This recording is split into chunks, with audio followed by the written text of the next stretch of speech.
True. Yeah. I mean, that's how. That's why Henry would never play. Oh, there's no chance. I don't think football is riders. I don't wonder about that.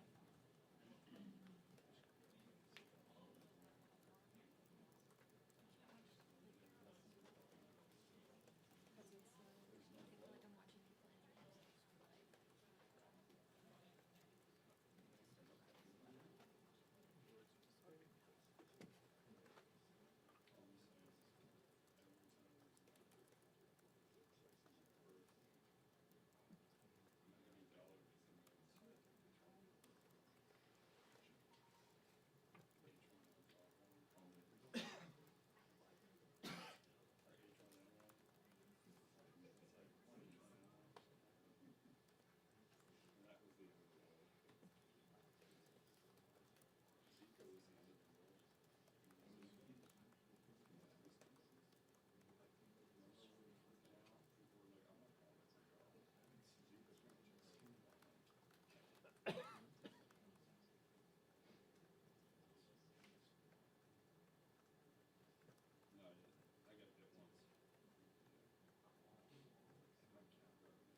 No, I got it once.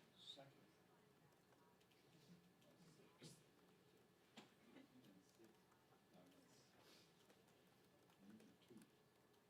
Two is too much.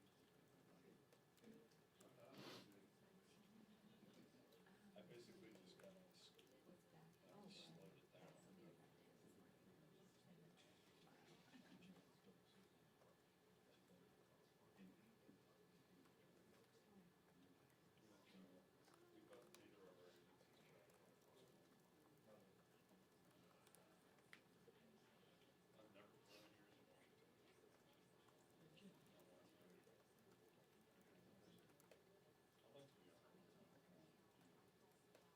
I'd like to be on. I've eaten the First time Joe picked up one of them. I've been on charter trips. They haven't used it. I think they're doing the reviews. Oh, they, that's, Does that make sense? you know they're gonna use it as much as you want. Well done. I've kind of thought that for a second. Oh, we didn't do it. They called them and said, we've noticed you've had completely zero pounds. It's like, Yes. I don't have No, not fun. That's where we get the, they can swing either way. either that or they're giving themselves, or they're undergoing their own reviews and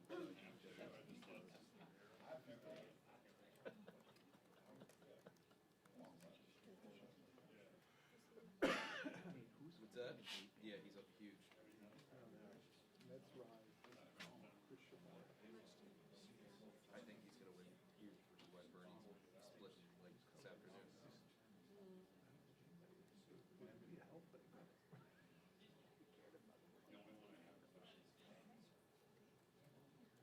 The only one I have. Oh, or just more generally, no. Put on the board and go down. Bad leadership. But I guess not if one of the leaders. Who knows? I mean, you look at the, I'm really not qualified to answer that, but every other state has, seems to have Bernie in the lead, so it's.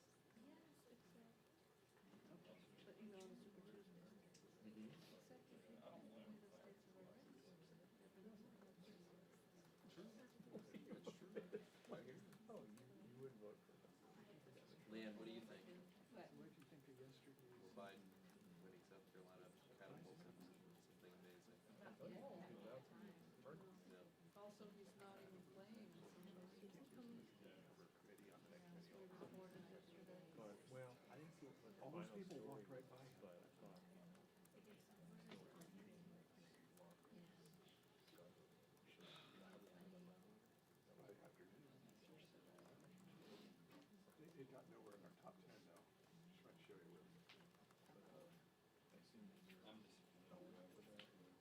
I've been taking off entirely.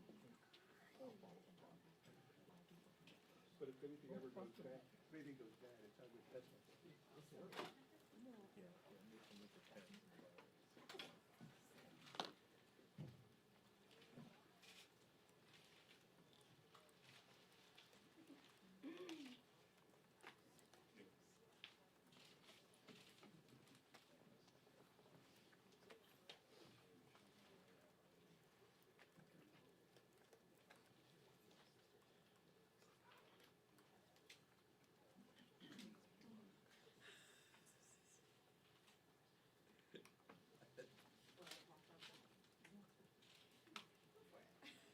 Yeah, you try that. I didn't say I like would to do see- it. I like to see how that works. I didn't say I want to do it. I said, it's always tempting. Yesterday I was thinking about it. Oh, he was here. Did you see the? I watched it. So, okay, so I used to.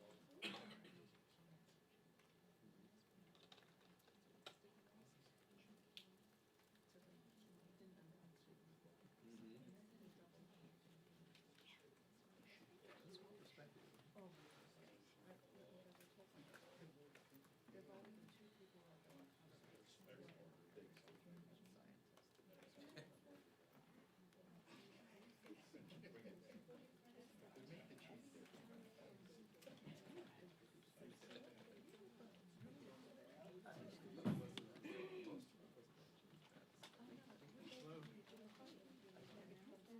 Yeah, but yeah, we're just slamming it out. I'm right behind Well, you. he should have, he should have just let it slide.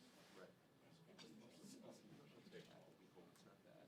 Right. I think it I know, but could be. then when someone said it's inevitable, do you agree Yeah. with the CDC? I Inevitable? know. No, I don't think it's inevitable. Come on, I- like, back up your scientists. It's just not good for me. Totally. I hear you. For my health, right?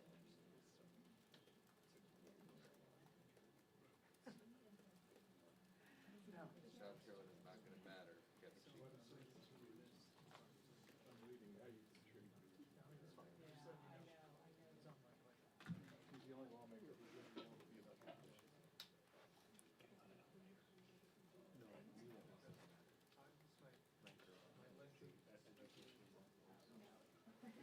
Yes. You look different from the back. It's okay, when you initially walked up, I was like, I don't think we're going to do that because you were saying my referrals. I didn't realize. That's funny. Okay. And, Continue to enjoy Derek's photos from Kennedy. oh, Who's next? Oh, so she's dragged in Eric Garner in the letter. The Eric Garner death in the letter.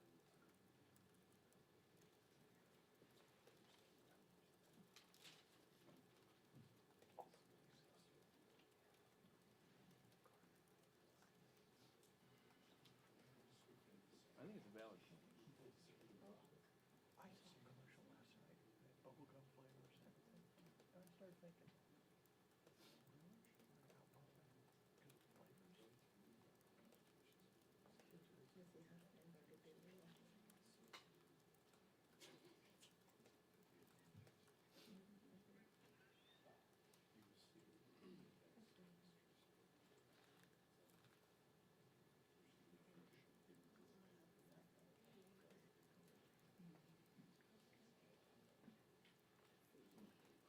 Unfortunately, we already, as usual, we already have someone who's all over this rough response.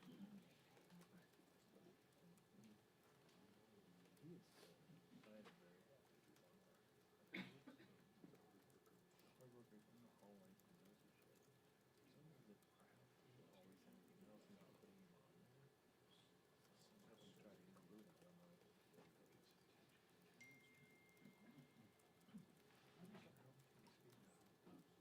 I don't know, I was given one hell.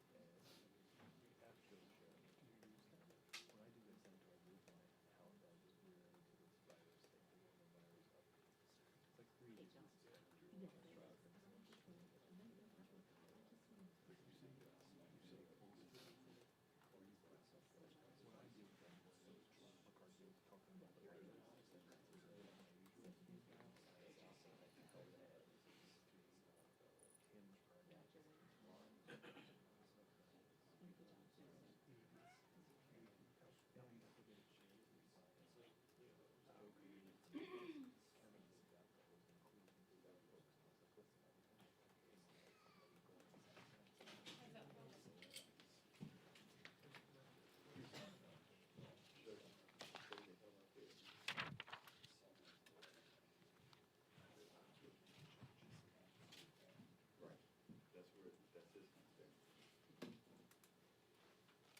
Morning, everyone.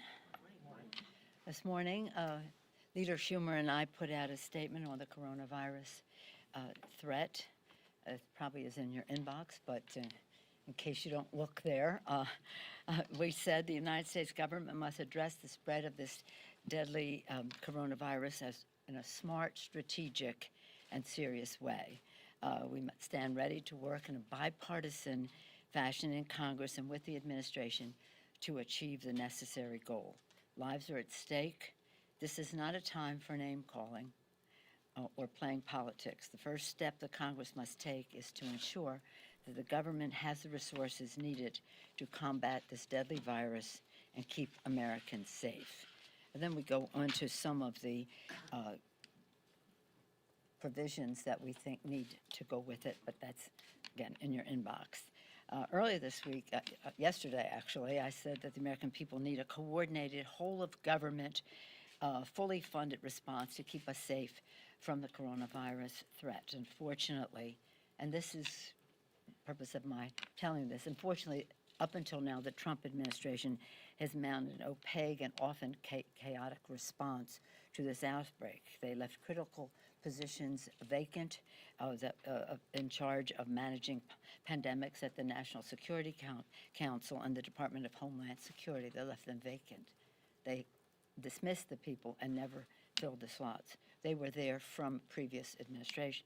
The Trump budget calls for slashing almost $700 million from the Center for Disease Control, and this was the budget which came out after we knew about the coronavirus threat.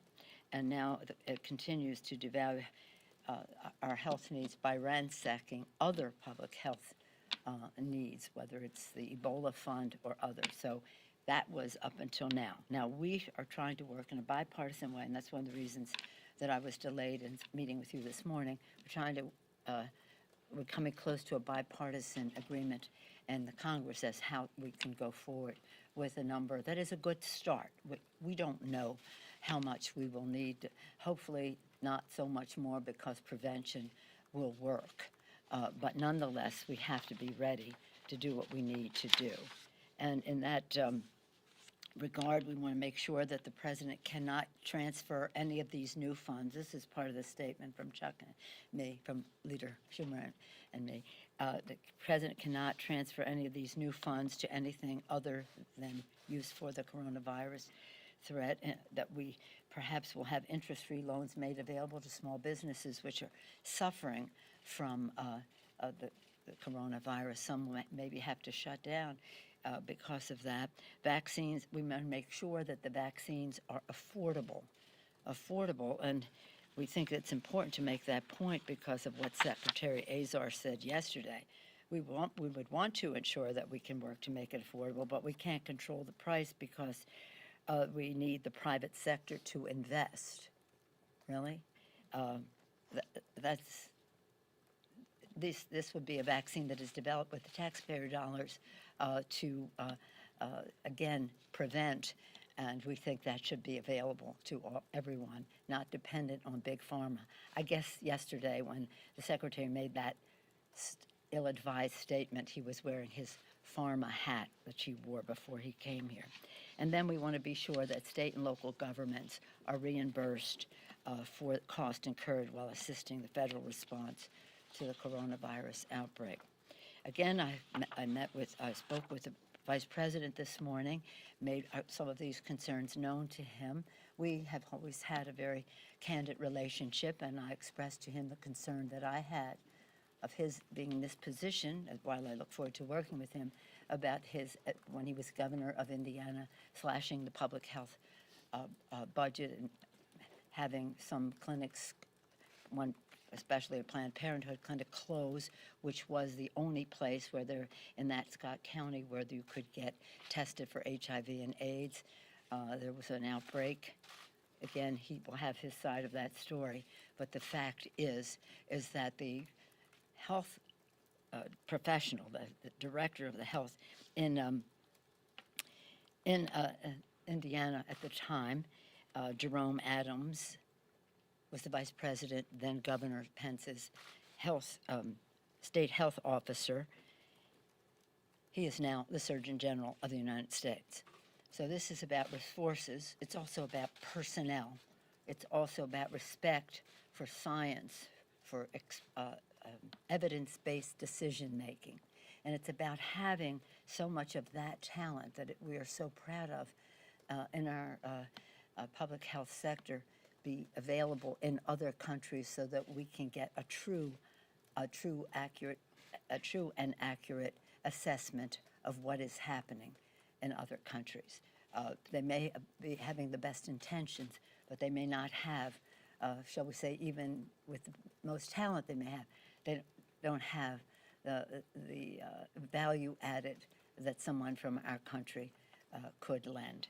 So in any event, we look forward, as I say, to working together in a bipartisan way, and hopefully, again, in a very candid way about our concerns about past performance or statements that are made.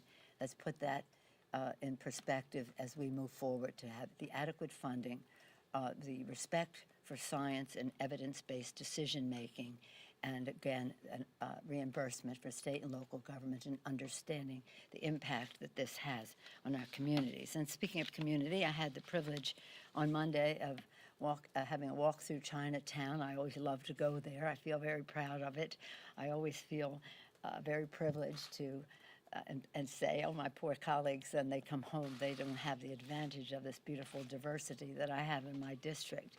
But sadly, Chinatown is being very hard hit by the lack of tourism and the rest of the coronavirus. So a number of us went there. Many press came too, to see us go to a temple, light the candle, have a lunch, dim sum that was, go visit and make fortune cookies in the fortune cookie factory. By the way, fortune cookie machine, which is fabulous, is made in America, and fortune cookies are an American phenomenon. It's not something you really find in China, or at least it didn't begin there. In any event, in the shops and all the rest, to show confidence, not fear, in terms of the virus. So again, in every way, we want to be fully prepared, but not panicking or fearful of what is happening. Then tomorrow, on the floor of the House, we have very important legislation. It is to stop the youth tobacco epidemic that we're expressing. Also, it's on the public health front. The House will vote on H.R. 2339, strong legislation to combat the growing youth tobacco and e-cigarette crisis. More than 5.3 million middle school and high school students are using e-cigarettes, more than twice as many as 2 years ago. According to the U.S. Surgeon General, youth e-cigarettes use is an epidemic. The bill protects our children with strong measures, preventing marketing to youth under 21, banning all flavored tobacco products, including menthol cigarettes and e-cigarettes. Big tobacco is just on its usual rampage. It uses flavors like gummy bear, bubble gum, and cotton to ensnare and addict our children to tobacco. 97% of youth using e-cigarettes use flavored cigarettes. So here we are. This bill would reduce health disparities that spring from cigarette smoking. And this is a statement that was put out by the National Medical Association, which is African American doctors, the National Black Nurses Association, the NAACP, Black Women's Health Imperative, the Association of Black Cardiologists, the African American Tobacco Control Leadership Council. The list goes on and on. There are 75 organizations representing public health, communities of color, and teachers in support of the bill, from the American Academy of Pediatrics to National Association of School Nurses, the Society of Thoracic Surgeons, again, affecting lung cancer. And this statement says to Congress, end the sale of flavored tobacco products, including menthol cigarettes and flavored e-cigarettes. Support H.R. 2339 to protect our kids. It really, I don't know if you've seen this statement. Let me read it. For decades, big tobacco has targeted African Americans with menthol cigarettes with devastating consequences. Menthol cigarettes have addicted generations of African Americans, resulting in high death rates from lung cancer, heart disease, stroke, and other smoking-related illnesses. 7 out of 10 African American youth smokers smoke menthol, making them more likely to become addicted smokers. Today, the tobacco industry is using e-cigarettes to hook a new generation with flavors like bubblegum, mint, mango, and menthol. It is a public health crisis affecting over 1.53 million kids. The NAACP, the National Medical Association, the Black Docs, the National Black Nurses Association, Black Women's Health Imperative, Association of Black Cardiologists, the list goes on and on. I repeat, those who have signed on to this. So we're hoping to have a good vote tomorrow on that. And today's a very sad day for us because it was 1 year ago today that we passed H.R. 8 and sent it over to the Senate. H.R. 8 is our legislation, as you know, for common sense background checks, and it is it's very sad that the Grim Reaper has decided that more people will die because he is the Grim Reaper. 100 people a day, my understanding is, die from gun violence. Not all of them can be saved by this legislation, but many could. So we did H.R. 8 today, 1 year, and then tomorrow H.R. 1112, the South Carolina loophole that enabled a hate crime to be performed at Mother Emanuel Church. Well, this would close that loophole, Mr. Clyburn's bill. So here we are, 90% of the public support common sense background checks, Democrats, Republicans, independent gun owners, because most of them have engaged in background checks. This would be only a simple matter of expanded to sales on the internet, issues that gun shows. The internet sales have come about more abundantly since the bill was originally passed. So this is only an expansion of all of that, and we would hope that we could save lives doing that. Anyway, I have some other things to talk about. Perhaps we can do it in the Q&A. Any questions? Yes. What are you telling your members to reassure them, those who are nervous perhaps about a Bernie Sanders nomination? I've been very clear in all of this. Our responsibility is to win the House.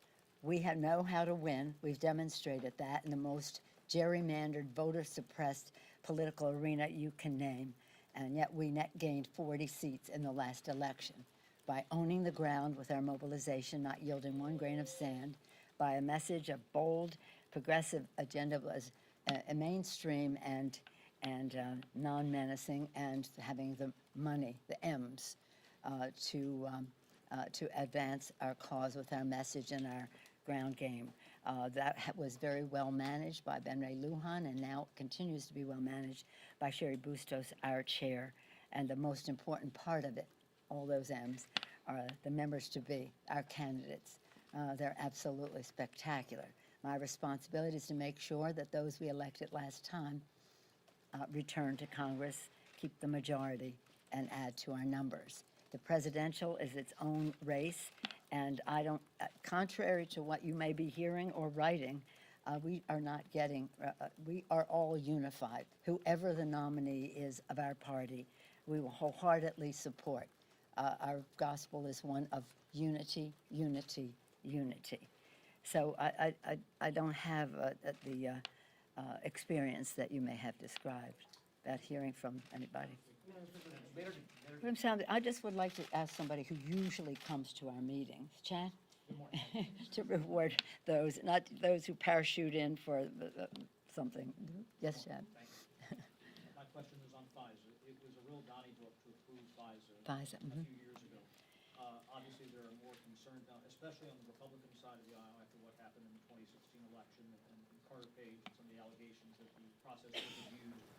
How do some of what the concern that mostly Republicans have about Pfizer, how does that make that a tougher challenge to get this approved this time? Because as you know, that's a unique cocktail of votes that was put together last time on both sides of the aisle to pass it. And how does that impose a challenge, and did those concerns by Republicans make it even tougher this time around with that deadline looming in midnight?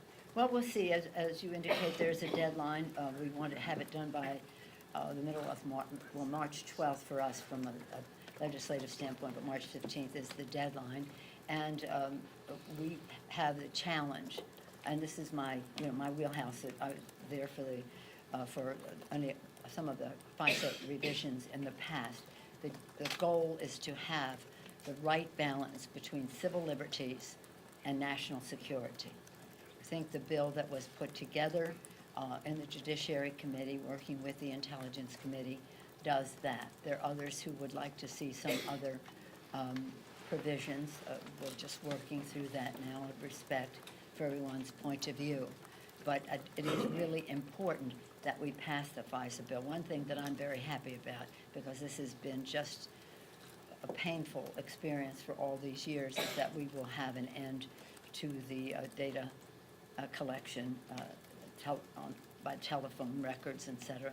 So that will be out. There are many good things that are in the bill that further protect civil liberties, and I would hope that we can come to a conclusion on it. Did the markup issue being canceled yesterday, did that make it tougher to meet that deadline of the 12th of March? No, well, it depends. It's not it's a postponement, and we'll just go through. Anytime somebody has a suggestion, what does it mean in terms of civil liberties and national security?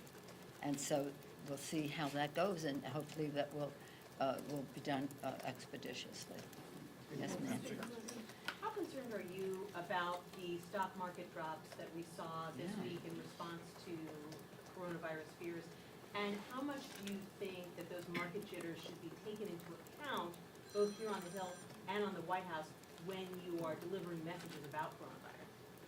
Well, we are hoping to work in a bipartisan way to stop the spread, to have serious prevention, science-based, evidence-based decision-making with professionals who know the territory of science and epidemiology to do the job.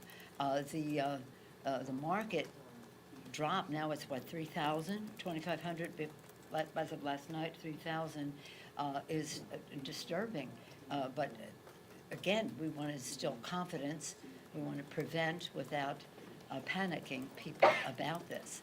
But the market will do what it does with the invisible hand that it always does. It does show some fragility on the part of the market that it would drop so much. But again, it can't affect what we do. What we're there to do is to prevent and not panic people on the subject. A president said something so strange that you really have to wonder. He said the reason the market dropped is because of the debate the other night. Well, the market had dropped 1,800 points before the debate the other night. The market dropped while he was speaking yesterday in his press conference. So, let's not be silly about what that is. Clearly, the lack of ability to get some of the product to sell and the rest has an impact on the bottom line of some of these companies. We don't like seeing the market drop, that's for sure. We hope that this will have a turnaround, but it cannot affect how we address the issue. Our issue is public health. Our issue is prevention, and we would hope that that would not lower the market but raise the market, because we want to show that decisions have made to put this in good hands now. Yes, ma'am. Later today, your DNC is meeting with the House Democratic Right. Caucus on the superdelegate process. Would you advise your members to support the leader of pledged delegates if that person does not have a plurality? Or should they That's not what the purpose of the meeting is. This is strictly, don't read too much into it in your moments. This is strictly a housekeeping meeting. This is to say, this is a date, like March 7th, coming up is when the names will be sent to the state parties as to who the unpledged delegates are. This is about how we participate in committees and the rest. It's really just a reading of the rules. It's not anything about that. And the rules are very clear. the person who will be nominated for president will be the person who will have the majority of the votes. In addition to that, though, I will take the opportunity to say what I said over and over again. We're responsible to win the House of Representatives, and that is what we intend to do with our mobilization, with our messaging, with our resources in order to win. And hopefully that victory will also help to win the Senate and to help to win the White House. We also want to help to win state and local government positions as well with our demonstration that we know how to win. So that's not what that meeting is Would the about. superdelegates support the leader of pledged delegates and then the person No, does you know not what, have you know what, the- that's not the issue. The person who will be nominated will be the person who has a majority plus one. That may happen before they even get to the convention. But we'll see. The people will speak, and that's what we're listening to, and it's a pretty exciting thing. But that's not what this meeting is about. Don't read too much into it. It's merely housekeeping to say, this is how you can be on a committee. This is when you get a chance to vote. What do you call them? Unpledged delegates can vote for vice president on the first ballot. Just technicalities like reading of the rules. There's nothing, it's not political, and that's not, the rules say have majority plus one. Yes, ma'am. Last question. You just said that it's your job to put forth an agenda that's mainstream, and I think I heard you say, and non-menacing. That's right. And your. That's how we win the House. I'm talking about the House of Representatives. And Yeah. your agenda, though, differs somewhat from Senator Sanders' agenda. You're not advocating, for instance, Medicare for all. So That's I'm right. wondering, do you believe Senator Sanders' agenda is mainstream? Well, I think that Non-menacing? Senator, healthcare is the most important issue in the campaign. There are three issues: healthcare, healthcare, and healthcare. That's why part one of our agenda and how we won the election last time was to lower the cost of healthcare by lowering the cost of prescription drugs. Second was to build bigger paychecks by building the infrastructure of America in a green way. And the third was cleaner government. On the first two, I think we can find some common ground to work with the administration on lowering the cost of prescription drugs. I hope so. Building the infrastructure of America, I hope so. Cleaner government, not so. But that's where we are. Now, it's not unusual for the party platform or the candidates for president to have their own agenda that they would put forth. And it's not unusual for the House of Representatives to have its agenda as well. We have to win in certain particular areas. We're not about a popular vote in the country or in particular states in terms of the electoral college. We are district by district. And that's how we won last time. We demonstrated that we know how to win. Our impetus in that victory continues. The momentum is there to help us win other positions as well. When we win, we put everything on the table, have a discussion, and see where we go from here. But it's not about causing any division as we go forward. Unity, unity, unity. Whoever our nominee is, we will support with respect for his or her positions and hopefully with their respect for our positions as well. So we have made a decision to win. And as I say to the members, if you make a decision to win, you have to make every subsequent decision to win. No friction, no nothing. Just stay on the path to victory because it's so very important. Our country is a great country. It's a great country. It's so resilient that it could even withstand one term of Donald Trump. 2 terms and the damage that he's doing to the rule of the law, of the court system in our country, the air our children breathe, the denial of climate and the rest. Just time will take a toll. So it's absolutely essential that we win. Whoever the nominee is will have our wholehearted support. Unity, unity, unity. We've made a decision to win. Thank you all very much. Thank you.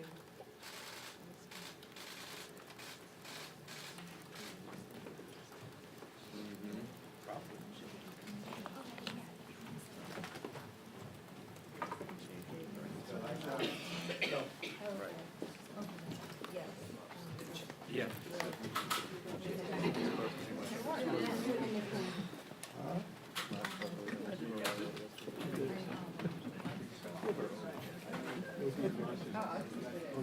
non-political